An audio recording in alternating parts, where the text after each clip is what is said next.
What's up, it's Joleigh, and welcome back to Daily Diabetics. This week's theme is 2 Truths and 1 Lie, Diabetes Edition. How this is going to work is I'm going to give you 3 different sets of 3 different statements. 2 of them are going to be truths, and 1 of them is going to be a lie. And I am not going to tell you guys which is which. That is up to you guys. So I would love for you all to play along. If you guys are willing to play along, please leave your answers in the comments down below. You will need 3 different answers, 1 from each set, on which one you think is a lie.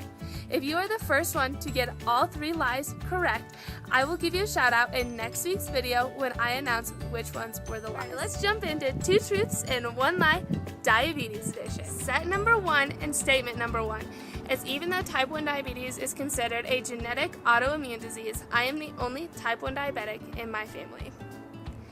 Statement number 2 of set number 1 is I only keep my Dexcom sensor in for the 7 days that is recommended because 1, that is what I was told. 2, I don't want to get any infections or anything because I see people that leave their Dexcom on for way too long and then they get rashes and infections and things like that, and I don't want that to happen to me. And then statement number 3 of set number 1 is I was misdiagnosed 3 times before I was actually diagnosed with type 1 diabetes. And when I was sent to the emergency room, the doctors told my family that I was minutes away from being in a diabetic coma. Alright, set number 2, statement number 1 is on multiple occasions I have left my pump at home.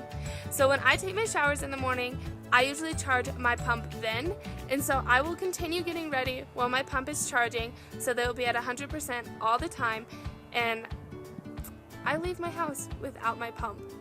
Like, how does somebody leave their house with something that's always connected to them? I don't know how I don't notice, but I don't ever notice. Alright, statement number 2 is when I was first diagnosed, like when I was in the hospital, my blood sugar was only in the 600s, which is not good, but I have seen people that have blood sugars that are in like 7, 8, 900s, and sometimes to the point where the meter at the hospital can't even read what their blood sugar is. Last statement in set number 2, statement number 3, is when I was first diagnosed, I would purposely give myself too much insulin so that I could drink juice. I love juice, and it's one of the only things I drink other than water because I am not a soda drinker at all. So that was like the biggest adjustment for me when I was first diagnosed. Alright, last set is set number 3. Statement number 1 is when I was first diagnosed in high school, my friends were all super supportive, but they all really wanted to check my blood sugar and give me my shots, so I allowed them to do that in the middle of school. Statement number 2 of set number 3 is I was in an anatomy and physiology class when I was diagnosed with type 1 diabetes in high school. Also, one of my really good friends who also happens to be a diabetic was also in that class. And my anatomy and physiology class went to Colorado State University's cadaver lab. And me and my friend who also happens to be a diabetic asked the instructor of the cadaver lab if we could have the dead guy's pancreas. He said no, but it was worth a try.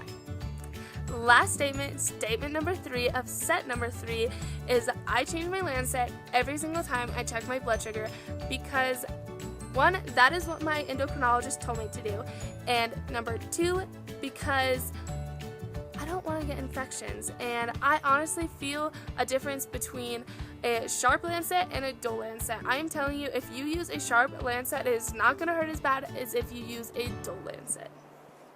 Alright, remember, if you are willing to play 2 Truths and 1 Lie, Diabetes Edition, please be sure to leave which statements you think are the lies in the comments down below. Also, if you have any questions, please leave them in the comments down below and I will be sure to answer them. Also, hit the subscribe button down below. I am blown away by how many people have already subscribed to our channel. Also, hit the notification bell so you can get notified every time we upload a new video, which will be every single day of the week. Also, follow me as well as Daily Diabetics and the other 6 ladies on every single social media that we have linked down below. I'll see y'all next Friday. Bye, guys.